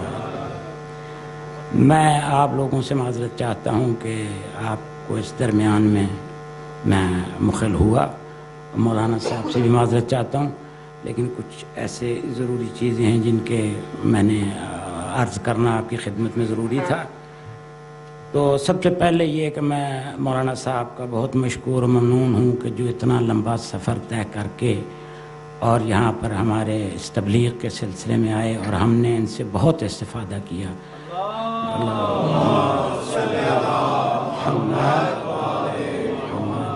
ہماری دعا یہ ہے کہ ان کو پروردگار سلامتی عطا کرے، صحت عطا کرے، علم میں بلند ترین درجات پر فائز کرے، معرفت کے کمال پر ان کو فائز کرے، اور دین اور دنیا میں کامیاب و کامران کرے۔ اس دعا کے بعد میں حاضرین مجلس، آپ لوگ جو یہاں آتے رہے، آپ نے ان مجلسوں کو رونق دی اور اس مجلس سے نور علم حاصل کیا، تو آپ کا میں مشکور ممنون ہوں۔ جس نے جس انداز میں شرکت کی، چاہے وہ بیٹھ کر یہ سنیں، محفل کی زینت بنے، یا اس کے علاوہ کوئی قدم اٹھایا کسی نے میرے مولا کے اس عزا کے سلسلے میں، یا تبرکات، یا جس صورت میں بھی لوگوں نے کوششیں کی، میں آپ سب کا تہ دل سے مشکور و ممنون ہوں۔ اس کے علاوہ میں رضاکاروں کو نہیں بھول سکتا کہ والنٹیئرز بالکل اس طرح سے ہیں جیسے جسم کے ساتھ ہاتھ پاؤں ہوتے ہیں۔ جی ہم مینجمنٹ ہیں، ہم بیٹھ کر چیزوں کے بارے میں پلان کرتے ہیں، لیکن ان کو عملی جامہ پہنانے کے لیے ہمیں والنٹیئرز کی بہت اشد ضرورت ہوتی ہے۔ اور اللہ کا فضل و کرم ہے کہ اللہ نے مولا حسین کے صدقے میں ہمیں بہت سارے والنٹیئرز دیے، اور وہ ہر مقام پر دیکھیں یہاں بھی ڈیوٹیز دے رہے ہیں، باہر بھی دے رہے ہیں، ہاں جی پارکنگ میں، اور انہوں نے ان محافل اور مجالس کی قربانی دے کر، یہ بہت ایک شیعہ کے لیے بہت بڑی قربانی ہے کہ وہ ان محافل کی قربانی دے کر ایسے سخت حالات میں جہاں کبھی بارش ہے، کبھی گرمی ہے، کبھی سردی ہے، مگر وہ وہاں انتھک محنت کرتے ہیں، اور ان کا میں تہ دل سے مشکور ہوں۔ اور میں اپنے آقا مولا کی خدمت میں یہ ان کے لیے دعا کرتا ہوں کہ مولا انہیں آپ اپنی شان کے مطابق ان کو اجر عظیم عطا کریں، اور پروردگار میرے مولا کے صدقے میں انہیں دین، دنیا اور آخرت کی کامیابی و کامرانی عنایت کرے۔ ان میں کچھ سٹوڈنٹس ہیں، پروردگار ان کو اپنے اپنے فیلڈ میں بہترین کامیابیوں سے ہمکنار فرما، اور آپ سے میں ان رضاکاروں کے ساتھ بے حد تعاون کے لیے گزارش کرتا ہوں۔ اس کے علاوہ کہ ممبرشپ کی ہمیں بہت ضرورت ہے۔ آپ لوگ کتنی تعداد میں یہاں تشریف لاتے ہیں، اور ان محافل سے اور اس عزا خانے سے آپ کیا کچھ دین، دنیا اور آخرت یہاں سے لے کے جاتے ہیں۔ اللہ پاک آپ کی توفیقات میں اضافہ کرے، اور آپ کی امیدوں سے کہیں زیادہ دین اور دنیا کی خیر و خوبی آپ کو عطا کرے۔ لیکن ہمیں یہ چلانے کے لیے اور اس عزا کو قائم رکھنے کے لیے ممبرز کی ضرورت ہے کہ جو آئیں ہمارے ساتھ ممبرز بنیں ہمارے۔ اور اس سلسلے میں یہاں پر ہمارے پاس ہماری جو مینجمنٹ کے خاص طور پر جو میرے سیکریٹری ہیں، جو ابھی آج کل تو نہیں ہیں لیکن ان کی جگہ پر ہمارے ٹریجرر ہیں، ان کے پاس وہ فارمز موجود ہیں، اور آپ سے میں پھر التماس کروں گا کہ آپ ممبر بنیں، تاکہ یہ جو ہماری آرگنائزیشن ہے، یہ ہماری جو اعضاء کا سلسلہ ہے، اس کو مزید تقویت اور اسٹرینتھ ملے. ایک دفعہ ضرور پڑھ دیں محمد و آل محمد.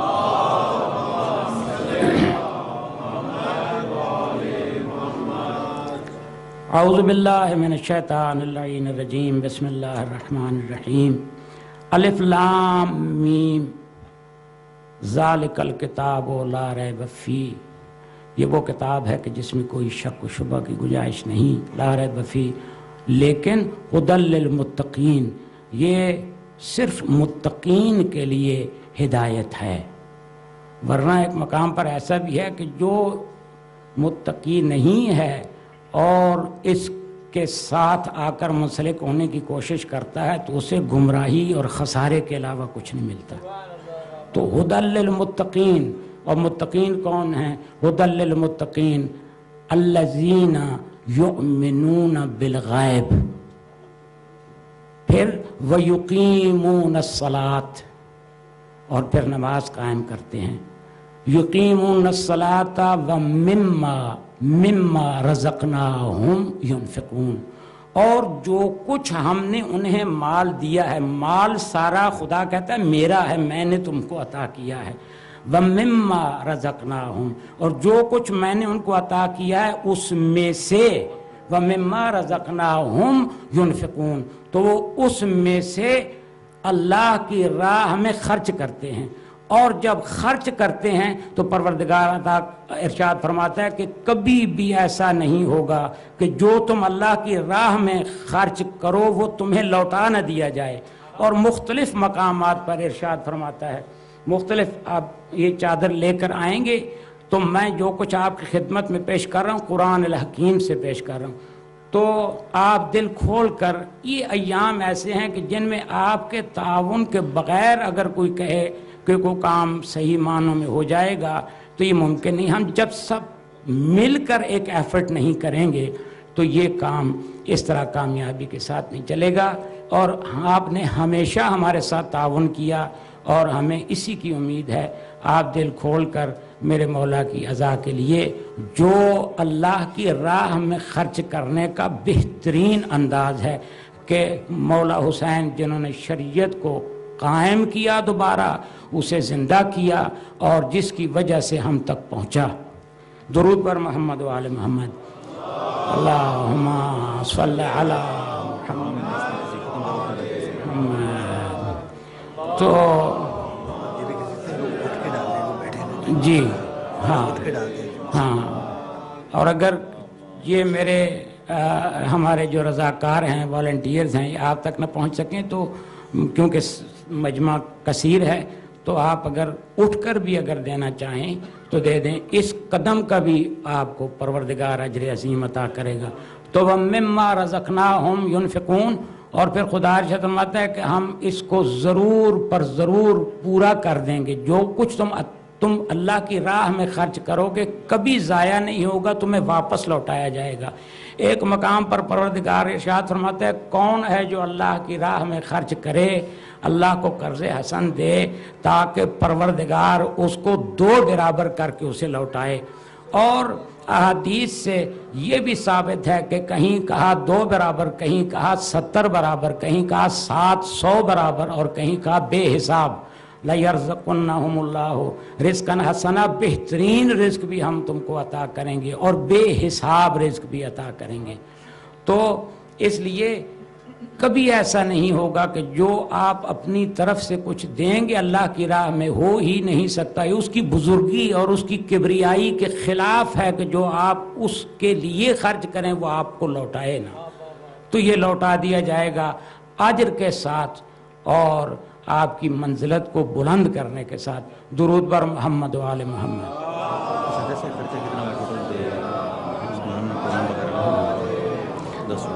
اور اس کے علاوہ یہ کہ ہمارا جو خرچ اس 10 ایام کے لیے ہوا اس کا اسٹیمیٹ 50,000 سے بڑھ گیا. لیکن مجھے امید ہے کہ ہمارے سر پر ہمارا وارث موجود ہے، وارث عزا موجود ہے، وارث عزائے حسین موجود ہے. انشاءاللہ یہ سب پورا ہو جائے گا. لیکن آپ اپنا یہ اصل میں ایک دعوت ہے کہ آؤ اپنا حصہ لے لو اس محفلوں میں سے. اس اللہ کی طرف سے جو آپ کو یہ محفلیں عنایت کی گئی ہیں ان میں آ جاؤ اور اپنا اپنا حصہ اس میں سے لے لو.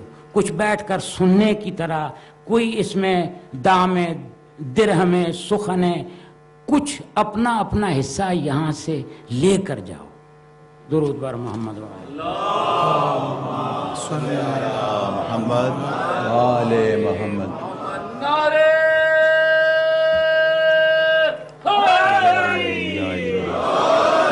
مومن حضرات کچھ کنفیوژن ہے مومنین میں کہ کل شام غریبہ کا پروگرام کہاں پہ ہوگا. کل کا سارا پروگرام 11 o'clock سے جب سٹارٹ ہوگا تو اس کے بعد یہیں پہ ہوگا, شام غریبہ سے اینڈ ہوگا. اور جو 11th محرم کی مجلس ہے وہ اور 12th کی مولانا صاحب خطاب فرمائیں گے وہ بیک ٹو پنجتن سینٹر میں ہوگی. اور 11th محرم کی مجلس سنڈے کو 3 PM ہوگی, ناٹ آفٹر مغربین, لیکن 12th محرم کی مجلس آفٹر مغربین ہوگی. ٹھیک, اور تبرک کا انتظام بھی ہے آج کی مجلس کے بعد. اور آپ سے ریکویسٹ ہے کہ پلیز تھوڑا اور آگے آ جائیے تاکہ جگہ تھوڑا سا آگے آگے آ جائیں تاکہ پھر مجلس شروع کی جائے. صلوات کو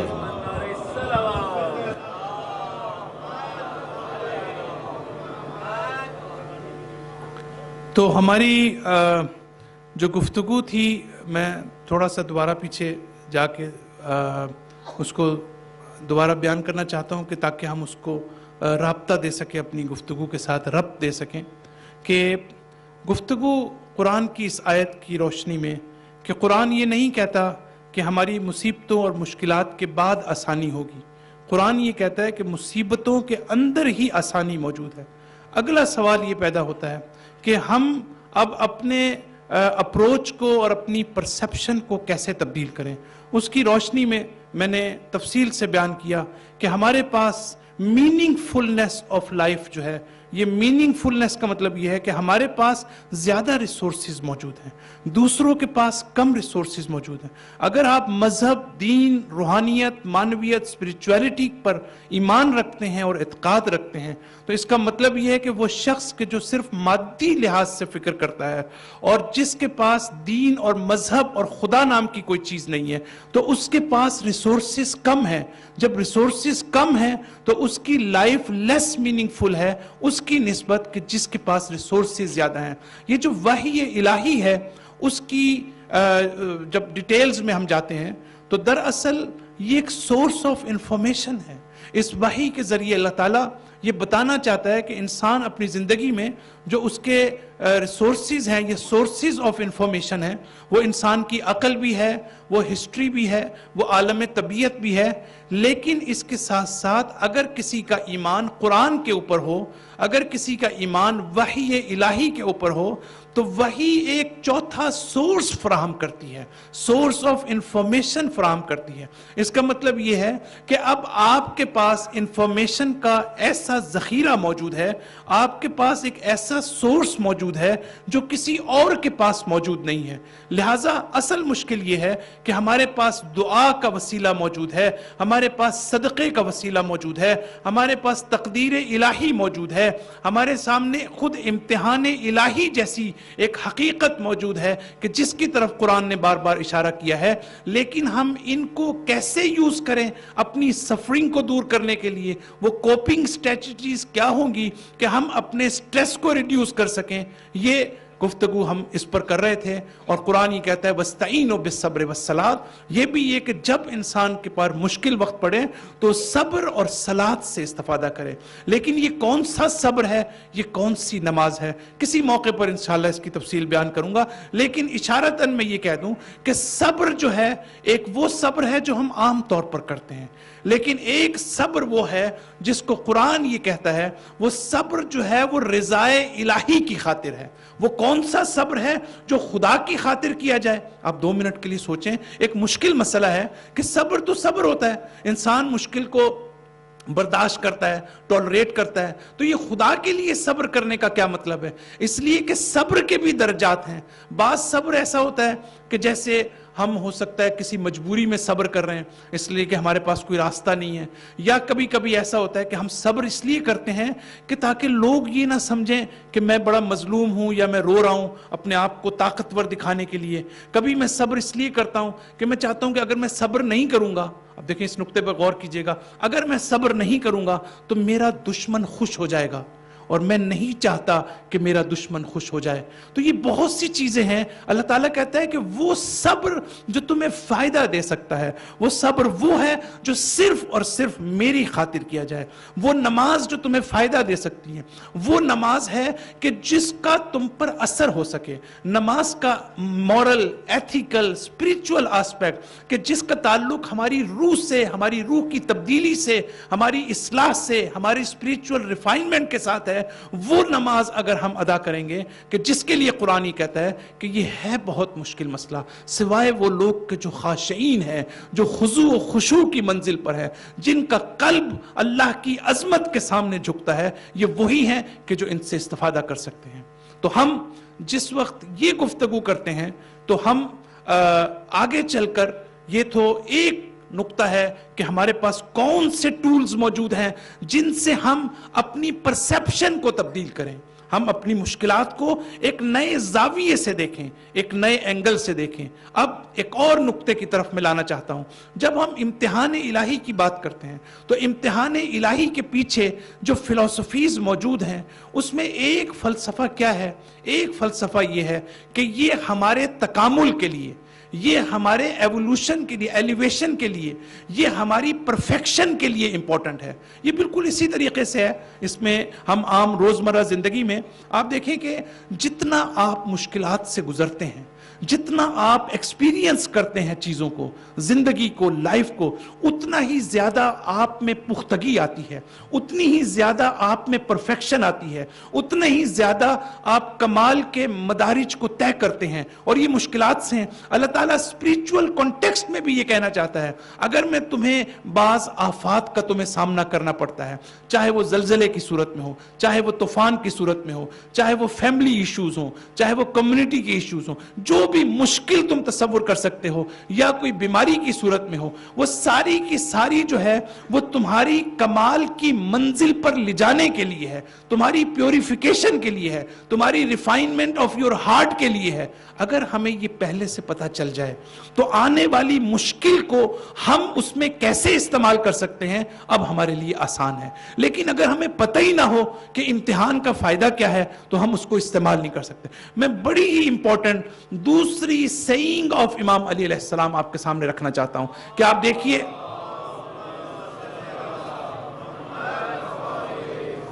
آپ یہ دیکھیے کہ امام علیہ السلام دوبارہ نہج البلاغہ میں ایک اور انتہائی باریک نقطے کی طرف اشارہ کر رہے ہیں۔ ایک ہم نے پہلے اس کے اوپر بات کی کہ امام کہتے ہیں یہ دعا مت کرو کہ اللہ تعالیٰ ہمیں مشکل سے نجات دے دے، مشکل سے نجات تمہیں کبھی نہیں ملے گی، ایک ختم ہوگی دوسری شروع ہو جائے گی، بلکہ یہ دعا کرو کہ اس مصیبت کے گمراہ کن اثرات سے اللہ تعالیٰ تمہیں نجات دے۔ اب امام فرماتے ہیں کہ وَلَكِنَّ اللَّهَ يَخْتَبِرُ عِبَادَهُ بِأَنْوَاءِ الشَّدَائِدِ، کہ اللہ تعالیٰ یختبرو کا کیا مطلب ہے؟ اللہ تعالیٰ امتحان لیتا ہے، اللہ تعالیٰ آزمائش سے گزارتا ہے، کس کو؟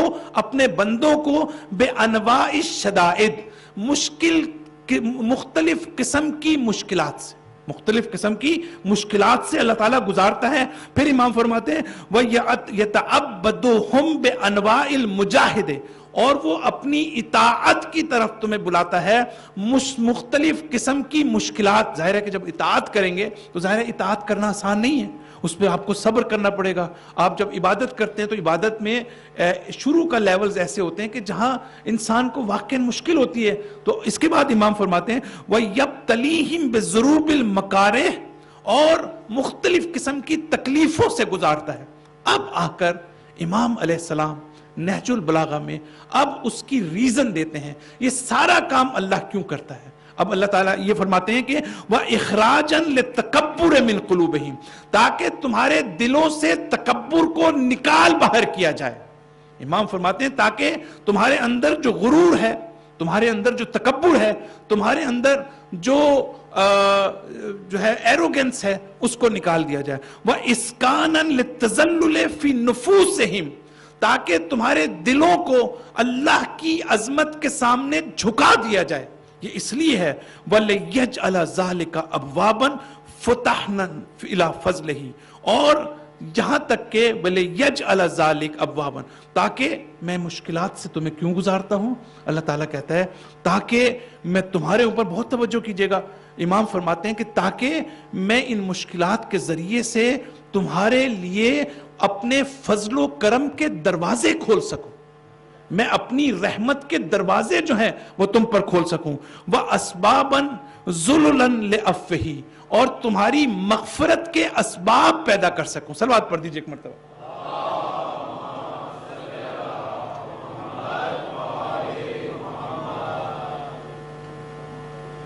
تو یہ امام فرماتے ہیں, اور یہ خود ہمارے لیے کہ اللہ تعالیٰ کہتا ہے کہ میں, آخری میں ہے کہ اسباباً ذُلُلًا لِأَفْوِهِ, کہ تمہاری تاکہ تم اپنے اندر ہمبلنس پیدا کر سکو, تاکہ تم اپنے اندر لولینس پیدا کر سکو, تاکہ تم اپنے آپ کو اللہ کے سامنے حقیر سمجھ سکو. اگر تمہارے اندر یہ کوالٹی پیدا ہو گئی کہ تم اللہ کی عظمت کے سامنے اپنے حقیر ہونے کو سمجھ جاؤ, اپنے محتاج ہونے کو سمجھ جاؤ, اپنے فقیر ہونے کو سمجھ جاؤ, تو اللہ کہتا ہے یہ وہ مقام ہے کہ جس کے بعد میری مغفرت تمہارے شامل حال ہوتی. قرآن مجید میں ارشاد ہوتا ہے کہ یا ایہا الانسان انتم الفقراء الی اللہ. کتنی عجیب آیت ہے کہ اے انسان تم اللہ کی طرف فقیر ہو. فقیر دیکھیں, عام دنیا میں فقیر اگر ہمارے پاس آتا ہے تو یا ہم سے پیسے مانگتا ہے, یا ہم سے کھانا مانگتا ہے, یا کوئی چیز مانگتا ہے. لیکن ہم اللہ کی طرف فقیر ہیں. کیا ہم فقیر اس معنی میں ہیں کہ اللہ تعالیٰ سے ہم پیسے مانگنا چاہتے ہیں, اللہ تعالیٰ سے کوئی چھوٹی موٹی چیز مانگنا چاہتے ہیں؟ اللہ تعالیٰ کہتا ہے تمہارا وجود جو ہے وہ فقر پایا جاتا ہے. تم ہر لحاظ سے, تمہارا ایگزسٹنس جو ہے وہ پاورٹی آف بینگ ہے. تم ہر لحاظ سے میرے ساتھ وابستہ ہو, تم میں استقلال نام کی کوئی چیز نہیں. تو یہ امام علیہ السلام ہمیں فرماتے ہیں کہ ایک فلسفہ انسان کو کمال اور پرفیکشن کے لیے اس امتحان الہی اور یہ سفرنگ جو ہے یہ انسان کے اندر سے اخلاقی برائیوں کو دور کرتا ہے. اور بعض روایات میں نے پڑھی ہیں, مجھے وہ روایت ابھی ملی نہیں, لیکن ان روایات میں اللہ تعالیٰ کہتا ہے کہ اگر میں لوگوں کا امتحان نہ لیتا تو کچھ لوگ کبھی بھی مجھ پر ایمان نہ لاتے, کبھی بھی کچھ لوگ جو ہیں مجھے تسلیم نہ کرتے. یہ امتحان کی وجہ سے یہ لوگ جو ہیں مجھ پر, تو یہ ساری چیزیں ہمارے پاس موجود ہیں. اب میں صرف 2 نقطے اور چھوٹے چھوٹے بیان کرنا چاہتا ہوں, میں گفتگو کو ختم کرنا چاہوں گا. ایک نقطہ یہ ہے کہ تیسری چیز کیا ہے. ہم نے بات کی کہ میننگ فل لائف کا ہونا ضروری ہے. یہ ہمارے پاس ٹول ہے تاکہ ہم اپنی مصیبتوں کو اس ٹول کے ذریعے سے اپنی پرسیپشن کو تبدیل کریں. دوسری بات ہم نے یہ کی کہ اس انسان کے کمال پر جانا, پرفیکشن کے مدارج کو, درجات کو طے کرنا, یہ دوسرا ٹول ہے ہمارے پاس جس کے ذریعے سے ہم اپنے مصائب کو دیکھ سکتے ہیں. اور تیسری چیز یہ ہے کہ ہمارے پاس ایک روایت موجود ہے, میں نے بہت سی اور بھی روایات موجود ہیں, لیکن ایک روایت ہمارے پاس موجود ہے کہ اللہ تعالیٰ اپنے جس بندے سے محبت کرتا ہے اس کو سختیوں سے گزارتا ہے, اس کو مشکلات سے گزارتا ہے. ہمارے پاس ایک خوبصورت داستان موجود ہے جو ہمارے علماء نے نقل کی ہے کہ ایک وقت پیغمبر اکرم صلی اللہ علیہ وآلہ وسلم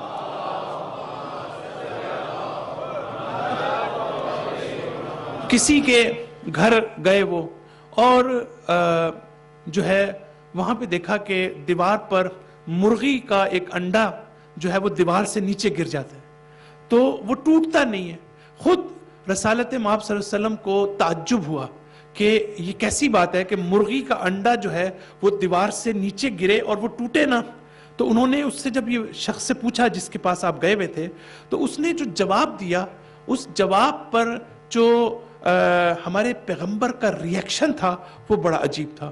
اس نے کہا یا رسول اللہ آپ اس انڈے کی بات کرتے ہیں, مجھے تو اللہ نے کبھی کوئی تکلیف ہی نہیں. مجھے تو کبھی اللہ نے کسی مشکل میں سے دوچار ہی نہیں کیا.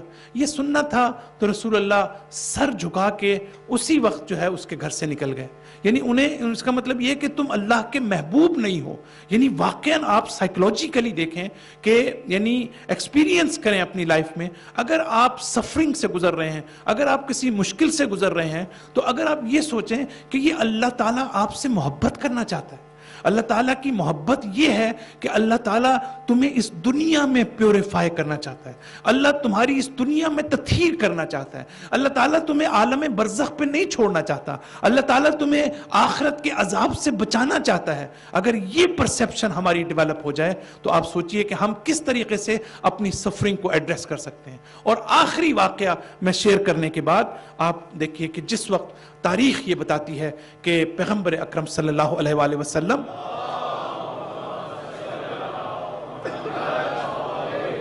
اپنی بیٹی فاطمہ زہرا سلام اللہ علیہا کی خدمت میں آتے ہیں. ان کے گھر جب تشریف لے کے جاتے ہیں تو دیکھتے ہیں کہ جو بیٹی ہے انتہائی سادہ لباس میں, یا امام حسن یا امام حسین گود میں ہیں, اور اسی سختی کے عالم میں آپ جو ہیں وہ چکی پیس رہی ہیں. اور اس وقت یعنی اس سچویشن کو دیکھ کے تاریخ یہ بتاتی ہے کہ پیغمبر کی آنکھوں سے آنسو آنا شروع ہو گئے, اور پھر آپ اپنی بیٹی کو خطاب کر کے یہ کہتے ہیں کہ بیٹی, اس دنیا کی تلخی کو آخرت کی جو شیرینی ہے اور آخرت کی مٹھاس ہے اس کے ذریعے سے اس دنیا کی تلخی کو دور کر. کون سا میسج ہے جو اس داستان کے اندر دیا جا رہا ہے؟ یعنی اگر ہمیں واقعاً یہ ایمان ہو جائے کہ اس کا آخرت میں ہمیں صلہ ملے گا, جو اسپریچول ریوارڈ ہمیں ملے گا, اس کے نتیجے میں ہم دنیا کی مشکل کو حل کر سکتے ہیں. دیکھیں سائیکلوجیکل آسپیکٹ ہے. اللہ کا رسول یہ کہہ رہا ہے کہ تم اے فاطمہ اپنی مشکل کو, قیامت کو یاد کر کے اس مشکل کو حل کرو. کیا کبھی ہم نے آج تک اپنی مشکلات کو اس طرح سے حل کرنے کی کوشش کی ہے, اپنی سفرنگ کو ریڈیوس کرنے کی کوشش کی ہے؟ یہ وہ نکات ہیں کہ جو میں سمجھتا ہوں کہ آج کی مجلس میں ڈیلیور کرنا چاہتا تھا, اس آیت کی روشنی میں کہ اللہ تعالیٰ کہتا ہے کہ ہر مشکل کے اندر ہم نے آسانی رکھی ہے. اور ایک عجیب بات میں آپ کو بتانا چاہتا ہوں اور اپنی گفتگو کو ختم کروں گا کہ اس آیت میں تکرار ہے, 2 مرتبہ بار بار اللہ تعالیٰ کہہ رہا ہے, لیکن اس میں میں اس ادبی اور گرامیٹیکل اس میں نہیں جاتا عربی لحاظ سے, لیکن عربک کی جو گرامیٹیکل پوائنٹ آف ویو ہے اور ادبی لحاظ سے جو انتہائی باریک نقطہ ہے وہ یہ ہے کہ اللہ تعالیٰ یہاں یہ کہنا چاہتا ہے کہ میں نے 2 دفعہ تو لفظ لکھا ہے مشکل کا. دیکھیں میں ترجمہ کر رہا ہوں کہ ہر مشکل میں آسانی ہے, پھر اللہ تعالیٰ دوبارہ کہہ رہے ہیں ہر مشکل میں آسانی ہے. لیکن ادبی لحاظ سے اگر آپ اس کا تجزیہ کریں اور اینالائز کریں تو اس کا مطلب یہ ہے کہ اللہ یہ کہنا چاہتا ہے کہ تمہاری ایک پریشانی ہے اور 2 آسانیاں ہیں. یعنی ہر مشکل میں نے 2 آسانیاں رکھی, 2 چیزیں ایسی ہیں کہ جو تمہاری مشکل کو آسان کرتی ہیں. جہاں تک خود اس کی تفسیر کا تعلق ہے کہ میں بھی کہ کسی اور موقع پر میں اس کی تفسیر بیان کروں اور پھر اس کو میں انشاءاللہ واضح کروں گا کہ یہ 2 آسانیاں جو ہیں اس سے کیا مراد ہیں. ہم اپنی گفتگو کو میں نے اختتام پر پہنچایا صرف ان الفاظ کے ساتھ کہ امتحان الہی کے حوالے سے ہم گفتگو کر رہے ہیں کہ قرآن میں جہاں جہاں بھی ہیومن سفرنگ اور ٹرائل آف گاڈ کی بات ہے ہم اس کا تجزیہ کریں, ہم اس کا تحلیل کریں. عزیزدارو, آج کی رات وہ رات ہے جب ہم ایک ایسے بچے کا تذکرہ کرتے ہیں, ایک ایسے شیرخوار بچے کا تذکرہ کرتے ہیں کہ تاریخ ہمیں یہ بتاتی ہے کہ سید سجاد راوی یہ کہتا ہے کہ میں مکے سے جا رہا تھا, امیر مختار سے میری دوستی بھی تھی, میرا ایک تعلق بھی تھا کہ میری راستے میں سید سجاد سے ملاقات ہوئی. امام سجاد نے مجھ سے کچھ احوال پوچھا اور ساتھ یہ بھی پوچھا کہ کیا علی اصغر کے قاتل کو گرفتار کر لیا گیا ہے. اب یہ راوی یہ کہتا ہے کہ میں یہ سوچ رہا تھا کہ امام نے نہ تو عباس کے قاتل کا پوچھا, نہ علی اکبر کے قاتل کا پوچھا, نہ قاسم کے قاتل کا پوچھا, علی اصغر کے قاتل کا پوچھ رہے ہیں. عزیزدارو, جب وہ وقت آیا کہ امیر مختار کے سامنے حرملہ کو لایا گیا تو اس حرملہ ملعون سے امیر مختار نے جب پوری داستان پوچھی، کہا کہ حرملہ تم نے کربلا میں کیا کیا کیا؟ تو حرملہ نے یہ جواب دیا امیر مختار کو کہ میں نے تو کچھ بھی نہیں کیا کربلا میں، میرا تو کوئی رول ہی نہیں تھا۔ جب مختار نے دوبارہ پوچھا تو اس نے کہا کہ میں نے کربلا میں صرف 3 تیر چلائے ہیں، میں نے اور اس کے علاوہ کربلا میں کچھ بھی نہیں کیا، میں نے تو صرف 3 مرتبہ تیر چلایا ہے۔ ایک وہ وقت تھا، میں نے اس وقت تیر چلایا کہ جس وقت حسین جو ہیں وہ تیروں اور نیزوں سے چھلنی ہو چکے تھے، میں نے ایسا تیر ان کے قلب کی طرف روانہ کیا کہ جس کے بعد حسین اپنے زلجنا پر قائم نہ رہ سکے اور وہ زمین کربلا پر آ گئے۔ میں نے دوسرا تیر اس وقت چلایا کہ جب حسن کے بیٹے عبداللہ جو ہیں، جنہوں نے اپنے مولا اپنے چچا کی مدد کے لیے ایک مرتبہ ہاتھ آگے کیا اور ان کا ہاتھ قلم ہو گیا، تو حسین نے اس چھوٹے بچے کو اپنی گود میں کر لیا، اور وہ چاہتے تھے کہ حسین نے جب بچے کو گود میں لیا تو میں چاہتا تھا کہ اس پر تلوار سے حملہ کیا جائے۔ جب دشمن نے دیکھا کہ اس بچے پر مزید تلوار سے حملہ نہیں کیا جا سکتا، اس لیے کہ چچا نے اس کو اپنی آغوش میں لے لیا ہے، تو یہ میرا وہ وقت تھا جب میں نے دوسری مرتبہ تیر چلایا اور یہ بچہ اپنے چچا کے ہاتھوں میں منقلب ہو گیا۔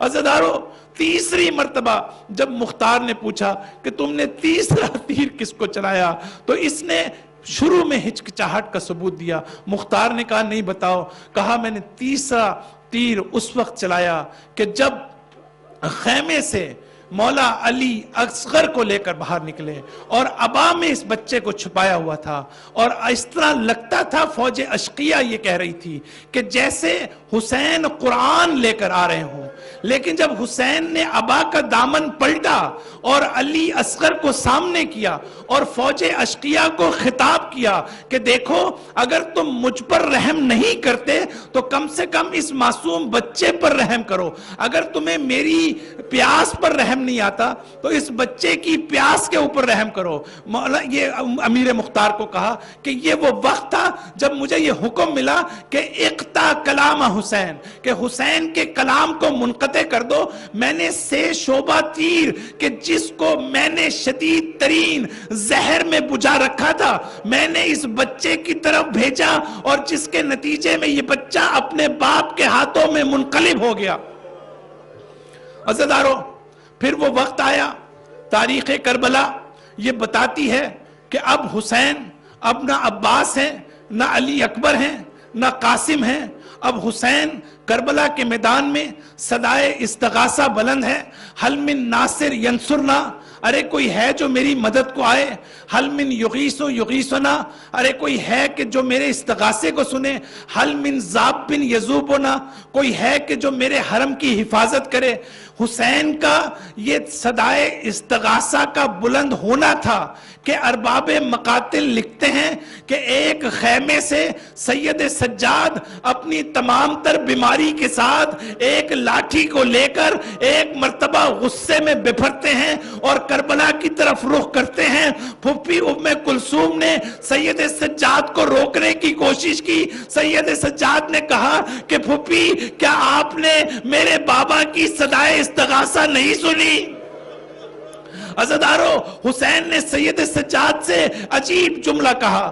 حسین نے سید سجاد کو کہا کہ اے سید سجاد، یہ تمہارا میدان جنگ نہیں ہے، تمہارا میدان جنگ ابھی بعد میں آئے گا، تم خیمے میں واپس چلے جاؤ۔ عزیزدارو، یہ تو ایک خیمے کا حال تھا، ادھر حسین کی صدائے استغاثہ سن کر خیمے سے بیبیوں کے رونے کی آواز آئی۔ حسین ایک مرتبہ در خیمہ پر پہنچے، اپنی بہن زینب کو بلایا کہ یہ کیا ماجرا ہے، تو کہا کہ بھیا جب سے آپ نے صدائے استغاثہ بلند کی ہے، اس 6 ماہ کے بچے نے خود کو جھولے سے گرا لیا ہے، بھیا یہ کسی کی گود میں نہیں آتا. عزیزانو حسین نے بچے کو لیا اور ایک مرتبہ میدان کربلا کی طرف چلے. فوج اشقیاء یہ کہتی ہے کہ جب حسین نے ابا کو پلٹا اور لوگوں نے علی اصغر کو دیکھا تو اس وقت فوج اشقیاء کی آنکھوں سے آنسو آ رہے تھے اور وہ رو رہے تھے کہ اتنے میں ہرملا کا تیر چلا اور یہ بچہ اپنے باپ کے ہاتھوں میں منقلب ہو گیا. عزیزانو تاریخ یہ بتاتی ہے کہ حسین نے علی اصغر کے خون کو آسمان کی طرف اچھالا. ہمارے چوتھے امام کہتے ہیں خدا کی قسم جب علی اصغر کے خون کو آسمان کی طرف اچھالا گیا تو اس کا ایک قطرہ بھی واپس نہ آیا. ادھر حسین نے دعا کے لیے ہاتھ اٹھائے, پروردگارا اگر یہ ماجرا تیری نگاہوں کے سامنے نہ ہوتا, پروردگارا اگر یہ واقعہ تیرے حضور میں نہ ہوتا, پروردگارا تو میں کبھی اس کو برداشت نہ کر سکتا تھا. عزیزانو اب وہ وقت تھا کہ خیمے میں رباب تھی, حسین باپ بھی تھے, حسین امام بھی تھے. امامت کا تقاضا یہ تھا کہ بچے کو لے کر ماں کے پاس جائیں, لیکن باپ کا تقاضا یہ تھا کہ کس طریقے سے جائیں. لیکن حسین نے 7 مرتبہ آگے بڑھتے تھے, 7 مرتبہ پیچھے آئے. رضن بقضائک تسلیماً لامرک لا معبود سوا کا, ہمت کر کے ایک مرتبہ خیمے پہ پہنچے اور رباب کو بچہ حوالے کیا. الا لعنت اللہ علی قوم الظالمین سیعلم الذین ظلموا ای منقلب ینقلبون. ماتم حسین. غم یہ بانوں کو صدر لائے گا, تم کو لال کیسے چین آئے گا. غم یہ بانوں کو صدر گا, تم کو لال کیسے چین